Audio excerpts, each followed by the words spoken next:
वो हमारे घर आई तो मेरी बेगम कहती है सुमीनाज, उसका नाम सुमीना है, सुमीनाज तुम्हारा मियाँ बड़ा कमीनाज। मैं कहा बाजी आप कहाँ गई थी? मैं बाजार गई थी। अब लफ्ज ऐसा लगा रहा है अंग्रेजी बनाई जा रही है।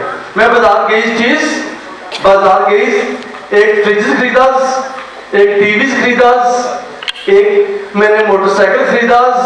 मैंने कहा बाजी आप अकेली गई थी? मैं अकेली तो नहीं गई, मेरे साथ मेरे शौहर।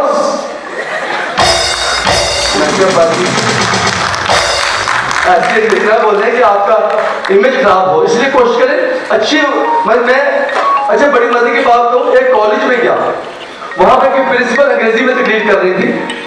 अब उन्होंने साथ छोटी सी बच्ची खड़ी है, वो तंग कर रही है, छोटी बच्ची भी तंग कर रही है, वो बच्ची को भी मना कर रही है और अंग्रेजी में तकरीर भी कर रही है। अब सर देखिएगा वो अंग्रेजी में तकरीर भी करेंगी, बच्ची को मना भी करेंगी। लेकिन मैंने कहा ना हमारी कोई जुबान नहीं, हमें कोशिश करना चाहिए कि हम अपनी जुबान बोले। तो बच्ची तंग कर रही है, वो अंग्रेजी में तकरीर कर रही है, वो प्रिंसिपल कॉलेज जल्दी आ जाओ। I start with the name of Allah who is very gracious and merciful. Take a great statement. Baby, what's your name? हाँ आ जाओ। Don't disturb. Excuse me. You know, please no.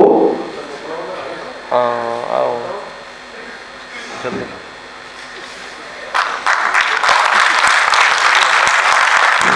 Excuse me. You know, no, please. I said no, please go. There is Father Mota.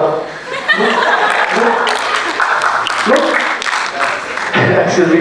You know, baby, what? Don't disturb me. No, no. तो उसे मारे मारने। Once again, Masood.